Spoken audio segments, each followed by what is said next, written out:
What would you do if you discovered your own brother had stolen $2 million from you while you were serving your country overseas? Well, that's exactly what happened to me. And thanks to my paranoia about home security, I caught every single moment on camera. This is the story of how my brother Marcus thought he could outsmart me, but ended up destroying our family and landing himself in federal prison. Before we jump back in, tell us where you're tuning in from, and if this story touches you, make sure you're subscribed because tomorrow I've saved something extra special for you. My name is Derek Patterson, and I'm a 28-year-old Army sergeant who just returned from my third deployment in Germany. For the past 18 months, I've been stationed at Ramstein Air Base, working in military intelligence. But while I was serving my country, my older brother was busy serving himself to my inheritance. Let me start from the beginning. Our grandmother, Eleanor Patterson, was what you'd call old money from Connecticut. She owned a textile company that had been in our family for 3 generations, plus real estate investments across New England. When she passed away 2 years ago at 89, she left behind an estate worth approximately $4.2 million. Now, here's where it gets interesting. Grandma Eleanor had always been closer to me than to Marcus. Maybe it was because I reminded her of our grandfather who had served in World War II, or maybe it was because Marcus had always been the family disappointment. While I was working my way through college and then enlisting in the Army, Marcus was bouncing between get-rich-quick schemes and asking family members for money. The will was crystal clear. Marcus would receive $1.2 million while I would inherit $2 million plus our grandmother's house in Mystic, Connecticut, a beautiful Victorian mansion worth another $800,000. The remaining $200,000 was designated for various charities. Marcus was furious about the unequal distribution. He'd always assumed he'd get more as the older brother, despite his track record of poor financial decisions. During the will reading, he stormed out, shouting that it wasn't fair and that he'd find a way to make things right.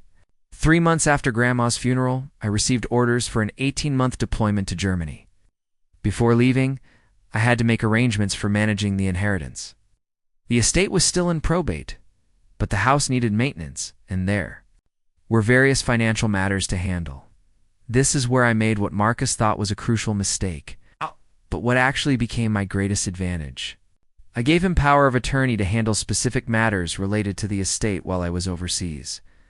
This included maintaining the property, paying taxes, managing some of the investment accounts until probate was complete. But here's the thing. I've always been paranoid about security. Maybe it's my military training, or maybe I just never fully trusted Marcus. Before leaving for Germany, I installed a comprehensive security system throughout Grandma's house. I'm talking about 16 high-definition cameras with night vision, motion, sensors, and a system that uploaded everything to a secure cloud server that only I could access. I told Marcus about the basic security system, the door sensors, and the main camera by the front entrance. But I never mentioned the hidden cameras in the study, the basement, the guest bedrooms, or the sophisticated audio recording equipment I'd installed throughout the house. The first few months of deployment went smoothly. Marcus sent me regular updates about the house, the yard maintenance, and the progress of the estate settlement. He seemed to be handling everything responsibly, which honestly surprised me given his history. But around month 6, I started noticing some irregularities. The monthly statements from one of the investment accounts showed some unusual activity. When I asked Marcus about it over video call, he said there were some administrative fees and tax preparations that required moving funds around. His explanation seemed reasonable, but something felt off. Then I started receiving odd emails from the estate attorney, Margaret Chen. She mentioned that Marcus had been asking a lot of questions about the inheritance timeline and whether there were any ways to expedite the process. She also mentioned that he'd inquired about what would happen if I were to become unavailable to manage my portion of the inheritance. That's when I decided to start regularly checking the security camera footage. What I discovered over the next several months would shock me to my core. The first thing I noticed was that Marcus wasn't just maintaining the house. He was practically living there. Despite having his own apartment in Hartford, he was spending 4 to 5 nights a week at Grandma's house. But that wasn't the concerning part. The concerning part was what he was doing in Grandma's study. I watched hours of footage showing Marcus going through filing cabinets, photographing documents, and making phone calls while pacing around the room.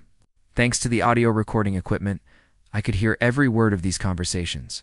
He was systematically calling banks, investment firms, and insurance companies claiming to be me. He'd somehow obtained copies of my military ID and other personal documents. In one particularly damning recording, I heard him on the phone with Fidelity Investments, using my name and social security number to request account access. But the real bombshell came when I watched a meeting with someone I didn't recognize. A woman in her 40s with short blonde hair who looked like she knew her way around legal documents. Through the audio, I learned this was Rachel Morrison, a notary public who was apparently helping Marcus forge documents. I watched in horror as they worked together to create false papers, including a forged will amendment that would give Marcus control over my entire inheritance and fake military documents claiming I had been killed in action overseas. Over the next 3 months, Marcus's scheme became increasingly sophisticated and bold. He'd managed to gain access to nearly $1.8 million of my inheritance. By convincing various financial institutions that I was deceased and that he was the rightful heir as my next of kin. But Marcus got greedy, not content with just stealing my money. He also started liquidating assets from the house. I watched him remove antique furniture, artwork, and jewelry that had been in our family for generations. He was selling everything on various online marketplaces and keeping the proceeds. The most infuriating part was watching him bring friends over to the house, showing off his inheritance and bragging about how he'd finally gotten what he deserved. In one particularly nauseating recording, he told his girlfriend Sarah that he'd taken care of the Derek problem and that they could start planning their dream wedding with all his new money. Meanwhile, I was trying to figure out how to handle this situation from thousands of miles away. I couldn't just fly home. I was in the middle of a crucial intelligence operation. But I also couldn't let Marcus continue to steal from me. That's when I started documenting everything. I created detailed logs of every transaction, every forged document, and every illegal activity I witnessed through the cameras. I also began quietly contacting the FBI's Financial Crimes Division through military channels. Working with FBI agent Jennifer Walsh, I provided all the video evidence, audio recordings, and financial documentation of Marcus's crimes. Agent Walsh was amazed by the quality and quantity of evidence I'd collected.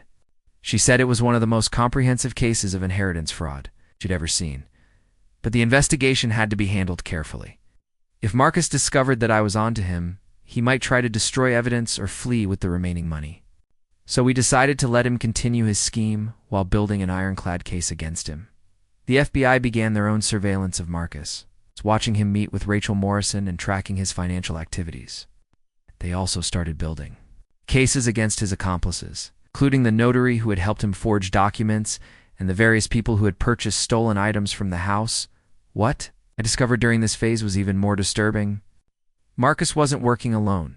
He had assembled an entire network of people helping him with different aspects of the fraud. There was Tommy Rodriguez, a guy he'd met at a local bar, who specialized in creating fake military documents. There was also Linda Chen, a former bank employee who had been fired for embezzlement and was now helping Marcus navigate the financial systems. Through my cameras, I watched Marcus host what he called planning meetings in Grandma's dining room. These criminals were sitting around my family's antique table, dividing up my inheritance like it was some kind of heist movie. The audacity was breathtaking. But here's where Marcus made his biggest mistake. He started getting paranoid about his own security. I watched him install his own cameras around the house, completely unaware that I already had the place wired better than a government facility. His amateur security setup actually helped me gather even more evidence. So now I could see him tampering with my equipment while thinking he was being clever. During this time, I was scheduled to return from deployment. But instead of announcing my return, Agent Walsh suggested we let Marcus continue to believe I was overseas. This would allow us to catch him in the act of his final, most damaging crime. Through the cameras, I watched Marcus prepare to sell the house itself. He'd forged documents claiming that I had died in combat and that he was the sole heir to the property. He'd already scheduled meetings with several real estate agents, and was planning to list the house for $800,000. What shocked me most was learning about Marcus's girlfriend Sarah's involvement. I'd always thought she was just an innocent bystander, but the camera footage revealed she was actively participating in the scheme. She was the one who suggested they create a fake military funeral to make the death story more believable. I watched Sarah help Marcus practice being me on phone calls with financial institutions. She'd coach him on military terminology and details about my service record that she'd researched online. They even created a fake social media presence for me, posting old photos to make it look like I was still alive and well overseas, just in case anyone got suspicious about the timing of my supposed death. But the most infuriating discovery was about my cousin Jake Patterson from Boston. Jake had always been the family mediator, the one person everyone trusted to stay neutral in family disputes. I'd spoken to him several times during my deployment, and he'd always assured me that Marcus was handling everything properly. Turns out Jake was getting a 15% cut of everything Marcus stole. I have video evidence of Jake visiting the house and discussing strategies for avoiding detection. He was even the one who suggested Marcus wait until I was deeper into my deployment before making the bigger moves. The betrayal cut deep. It wasn't just my brother, it was multiple family members and a whole network of criminals working together to rob me. While I was serving my country, Agent Walsh's investigation expanded to include all these accomplices. What started as a simple inheritance fraud case had become a complex conspiracy involving identity theft, money laundering, and organized fraud. The FBI was now coordinating with multiple agencies, including the IRS and the Department of Defense. Preparing and narrating this story took us a lot of time, so if you are enjoying it, subscribe to our channel. It means a lot to us. Now back to the story. While all this was happening, I was dealing with my own psychological battle. To understand watching your own family members systematically rob you while you're thousands of miles away, unable to do anything about it, is a special kind of torture. I started having nightmares about confronting Marcus. I'd wake up in my barracks in Germany, covered in sweat, imagining different scenarios of what I'd do when I finally faced him.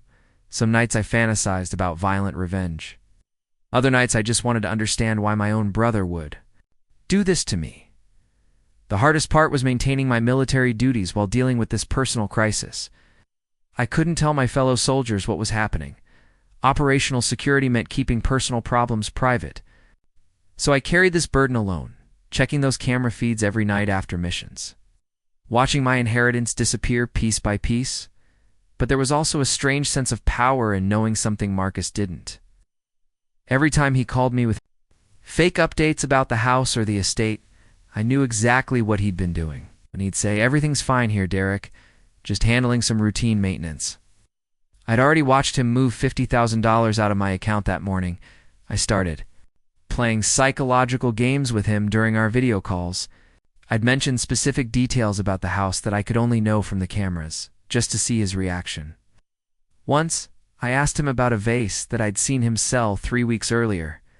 He stumbled through an explanation about it being at the repair shop, not knowing that I'd watched him load it into his car and drive to an antique dealer in New Haven as my deployment neared its end.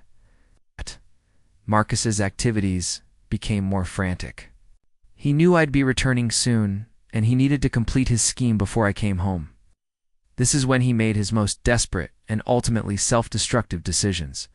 He started forging documents claiming that I had requested an extension of my deployment and wouldn't be returning for another 2 years.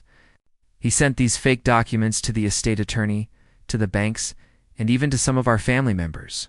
The idea was to buy himself more time to complete the theft and then disappear. But Marcus underestimated how thoroughly the FBI had infiltrated his network. They were intercepting his communications, tracking his financial movements, and building cases against every person involved in the conspiracy. I watched through my cameras as Marcus became increasingly paranoid and erratic. He started arguing with his accomplices about money. Tommy Rodriguez wanted a bigger cut for creating the fake military documents. Linda Chen was getting nervous about the FBI potentially investigating former bank employees. Even Sarah started questioning whether they should abandon the scheme and run. The breaking point came when Marcus discovered that one of his fake death certificates had been flagged by the Social Security Administration.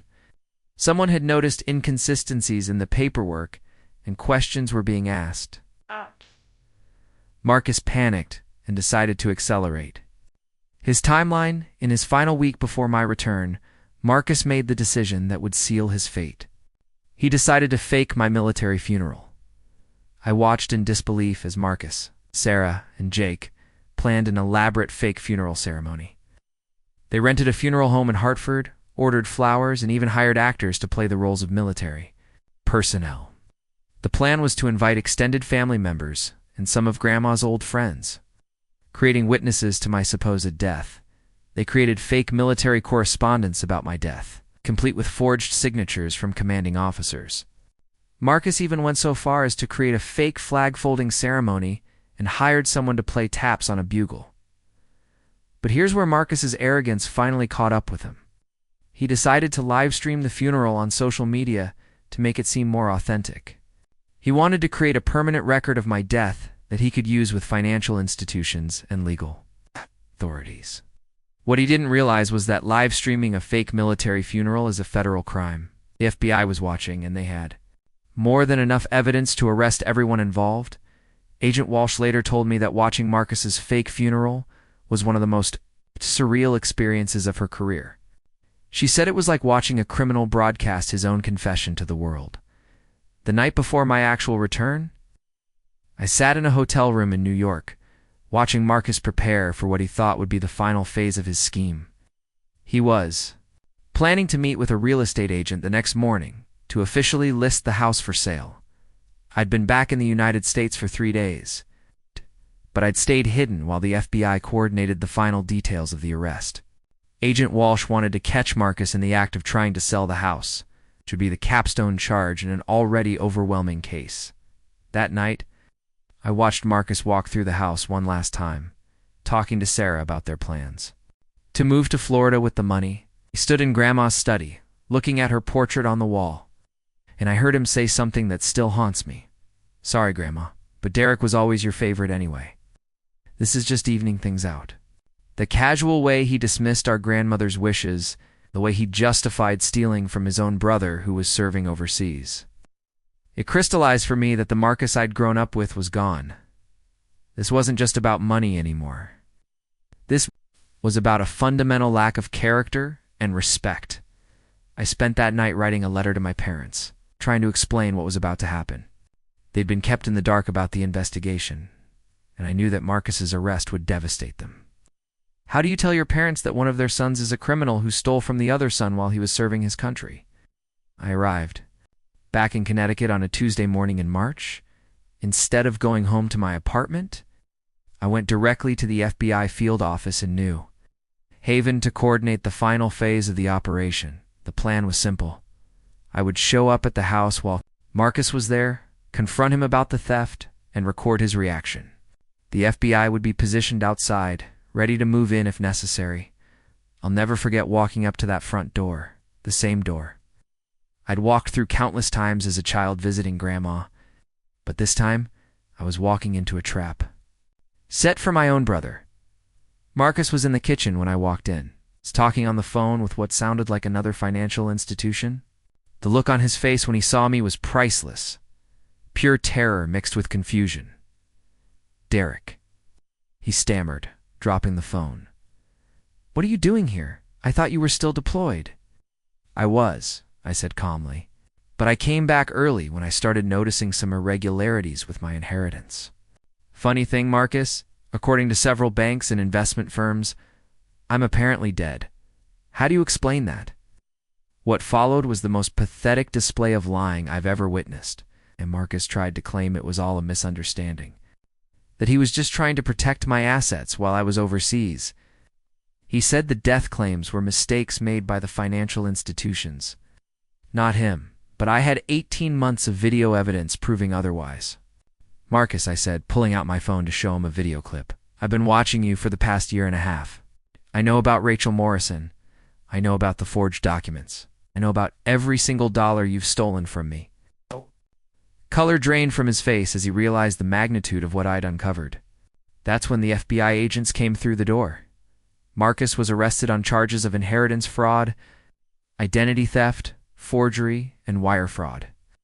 The total value of his crimes exceeded $2 million, making it a federal case with serious prison time. Rachel Morrison was arrested at her office later that same day. The evidence against both of them was overwhelming. Not just my security camera footage, but also FBI surveillance and financial records. In the end, Marcus was sentenced to 12 years in federal prison. Rachel Morrison received 8 years. I recovered most of the stolen money, though some assets were gone forever. The house is now truly mine. I've turned it into a home for veterans, transitioning back to civilian life.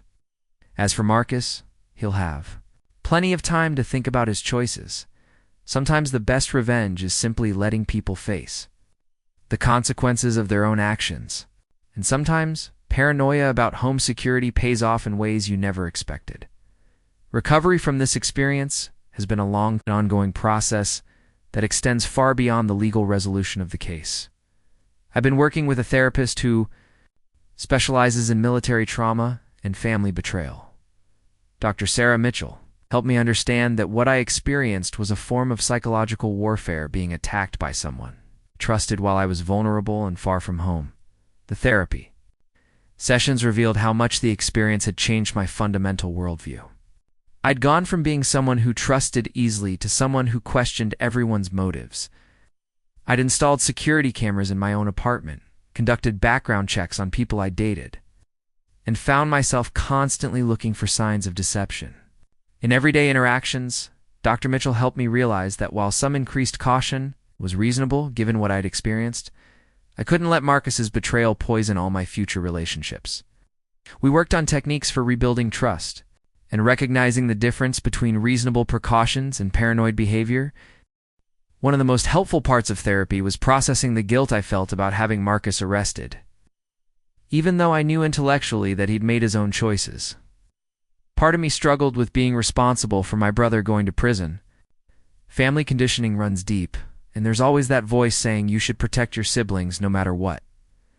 The veterans I work with at the transition house have also been therapeutic for me. Many of them have their own stories of betrayal and loss, and we've created an informal support network where we can talk about these experiences without judgment. While the criminal cases are resolved, the civil litigation continues to this day. I've filed lawsuits against several institutions that failed to properly verify Marcus's identity and allowed him to access my accounts. The lawsuit against Fidelity Investments is still pending. My attorneys argue that their verification procedures were inadequate and that they should have caught the fraud earlier. Fidelity's lawyers argue that Marcus's forged documents were sophisticated, enough to fool any reasonable verification process. I've also sued the Notary Licensing Board for failing to properly supervise Rachel Morrison. My lawyers discovered that she'd had previous complaints filed against her for questionable practices, but the board had only issued warnings rather than suspending her license. The civil cases are complicated by the fact that most of the money has been recovered. The courts have to decide whether institutional negligence contributed to my damages, even though the ultimate financial loss was minimal. These lawsuits aren't really about money, they're about accountability. I want institutions to take security seriously and implement better procedures, so this doesn't happen to other military families. The legal process has also revealed how common this type of fraud is becoming. My attorneys have shown me dozens of similar cases involving deployed military personnel whose families or friends steal their benefits and inheritances while they're overseas. About 2 years after Marcus's conviction, my parents asked if I'd be willing to meet with a family therapist to discuss possible reconciliation. They were devastated by the family split and hoped we could find a way to heal some of the damage. I agreed to participate, but I made it clear that any reconciliation would require Marcus to take full responsibility for his actions and make genuine amends. The therapist, Dr. Robert Chen, facilitated several sessions where we discussed the possibility of family healing. Marcus participated in these sessions via video link from prison. I'll give him credit. He seemed genuinely remorseful and acknowledged the full scope of what he'd done, didn't try to make excuses or shift blame to his accomplices, but remorse and reconciliation are different things. During one particularly difficult session, Marcus broke down crying and begged for my forgiveness. He said he'd been consumed by jealousy and resentment about Grandma's will and had convinced himself that he deserved my inheritance. I told him that forgiveness was something I was working toward, but that forgiveness didn't mean forgetting or returning to the way things were before. Some betrayals are too fundamental to fully repair. The family therapy sessions helped me understand my parents' perspective. They were grieving the loss of both sons, one to prison and one to justified anger and distrust. They felt caught in the middle of a situation they couldn't fix.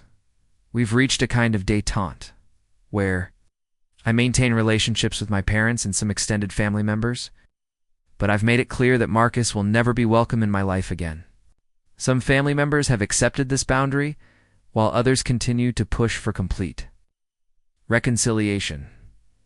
One of the most surprising aspects of this experience has been the relationships I've built with people I met during the investigation. In legal process, Agent Jennifer Walsh and I have remained friends even after the case closed. She's visited the Veterans Transition House several times and has helped connect us with resources from other law enforcement agencies. She recently retired from the FBI and now works as a private investigator specializing in financial crimes. Margaret Chen, the estate attorney, became much more than just a legal representative. She helped me navigate the complex process of recovering stolen assets and has become a trusted advisor for the veterans. Transition House. She now serves on our board of directors and helps other military families with legal issues. Even David Kowalski, the private investigator, has become an unexpected ally. After the threats he received, he relocated to Vermont and started a new business. We stay in touch regularly, and he's helped me improve the security systems at the Transition House. Dr. Sarah Mitchell, my therapist, has become interested in military family issues because of my case. She's now developing specialized programs for service members who've experienced betrayal by family members while deployed.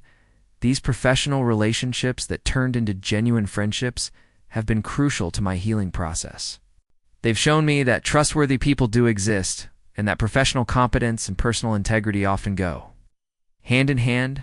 My case has been used in several different contexts to improve systems and educate people about fraud prevention. The FBI now includes my case in their training materials for financial crimes investigators. Agent Walsh told me that the comprehensive nature of my evidence collection has become a model for how civilians can assist in fraud investigations. Military family support groups use my story to educate military spouses and family members about protecting assets during deployments. Department of Defense has created new resources specifically addressing inheritance and estate security for deployed personnel. Several universities have asked me to speak to their criminal justice and business students about fraud prevention and the intersection of technology and crime solving. I've given presentations at Yale, University of Connecticut, and Boston University. The Connecticut Bar Association invited me to speak at their annual conference about estate planning and security for military families. That presentation led to the creation of new guidelines for attorneys working with military clients. I've also testified before a congressional subcommittee about identity theft affecting military personnel. My testimony contributed to new legislation that strengthens penalties for crimes committed against deployed service members. The case has been featured in several academic papers about white-collar crime, family fraud, and the use of surveillance technology in criminal investigations. One criminology professor at Georgetown University uses my case as an example of how traditional family trust models are being challenged by modern financial complexity. Looking back on this whole experience 5 years later, I realized that the real theft wasn't the money. It was the loss of innocence about family relationships. Marcus didn't just steal my inheritance. He stole my ability to trust unconditionally, my sense of family security, and my belief that blood relations automatically mean loyalty. But I've also learned that family isn't just about blood. It's the veterans I work with now, the FBI agents who helped me, the friends who stood by me during the investigation. and the professionals who became genuine allies. They've become my chosen family. Sometimes the people who matter most are the ones who choose to stand with you. It's not the ones who happen to be born into your family. The experience taught me that intuition and preparation are incredibly valuable. If I hadn't trusted my instincts enough to install those security cameras, Marcus would have successfully stolen my inheritance and possibly had me killed. Sometimes what seems like paranoia is actually prudent planning. I've learned that justice and closure are two different things. The legal system delivered justice. Marcus and his accomplices were punished for their crimes. But closure is an ongoing process that requires active work on forgiveness, boundary setting, building new relationships based on trust and mutual respect. The case is still sometimes referenced in law enforcement training programs as an example of how modern technology can be used to gather evidence in fraud cases. Agent Walsh told me that my security camera setup was one of the most comprehensive they'd ever seen in a civilian case, and it's become a model for property protection during extended absences. To anyone watching this who might be going through something similar, document everything. Trust your instincts. And don't let family loyalty blind you to criminal behavior. I almost lost everything because I wanted to believe my brother was better than he actually was. Love and trust are not the same thing, and you can love someone while still protecting yourself from their destructive choices. Up next, you've got 2 more standout stories right on your screen. If this one hits the mark, you won't want to pass these up. Just click and check them out. And don't forget to subscribe and turn on the notification bell so you don't miss any upload from us.